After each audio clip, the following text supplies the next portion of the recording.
Hi, good evening. My name is Father Rayappa. I want to talk about Magi, that is, Three Kings, the Feast of Three Kings or the Feast of Magi. We celebrate during the season of Christmas. The Magi are also referred to as the three wise men or three kings. In fact, where, according to the Gospel of Matthew and Christian tradition, a group of distinguished foreigners who visited Jesus after his birth, bearing gifts of gold, frankincense, and myrrh. These are the very expensive gifts, only kings can afford it. So the kings brought these gifts to baby Jesus. They are, the Magi, are regular figures in traditional accounts of the nativity, celebrations of Christmas, and are an important part of Christian tradition. According to the Gospel of Matthew, the only one of the four canonical Gospels to mention the word Magi.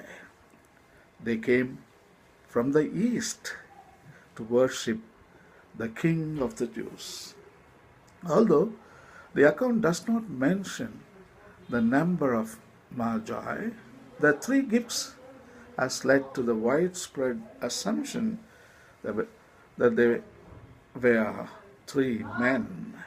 In Eastern Christianity, especially the Syriac churches, the Magi often number 12, 12 kings. That is the Eastern tradition. According to Eastern tradition, 12 kings came to pay homage to Jesus Christ.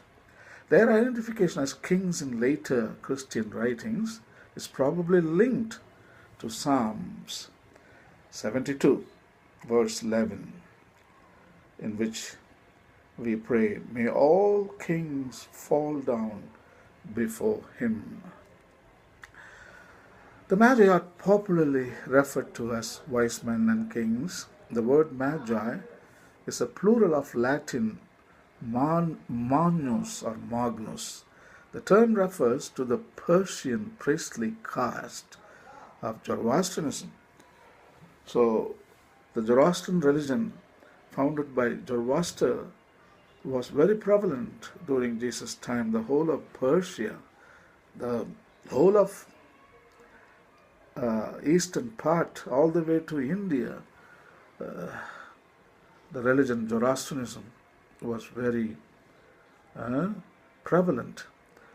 As part of their religion, these priests paid particular attention to the stars and gained an international reputation for astrology. Zoroastrianism developed such a beautiful concept of cosmology, and they were stargazers, and they found planets, they found suns, and they found black holes.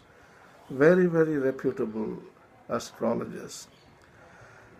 And their astrology, which was at that time highly regarded as a science, their religious practices and use of astrology caused derivatives of the term Magi to be applied to the occult in general and led to the English term magic.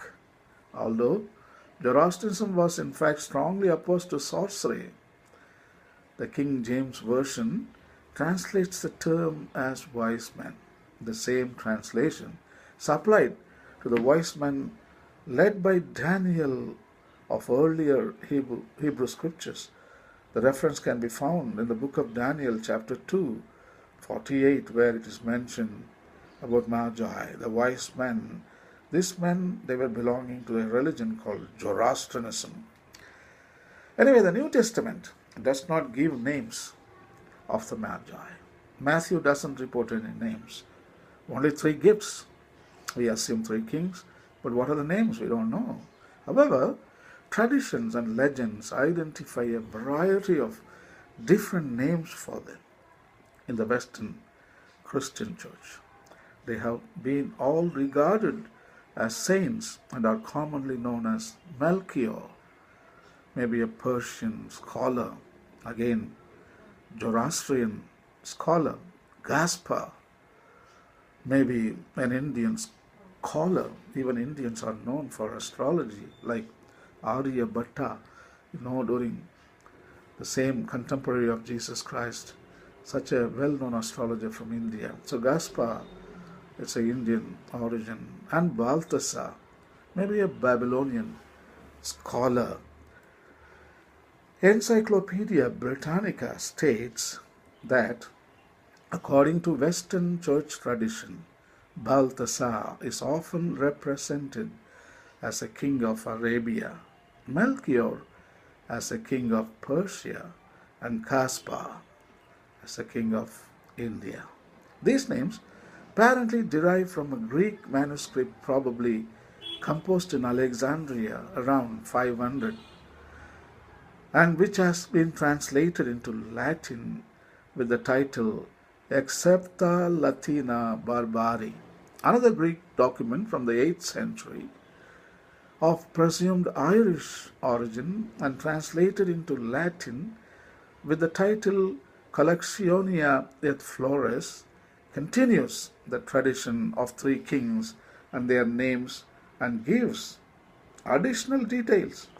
One candidate for the origin of the name Gaspar appears in the Acts of Thomas as Gondopharos, who lived in the 1st century, 21 AD or 47 AD, exactly the same time of Jesus and the apostles.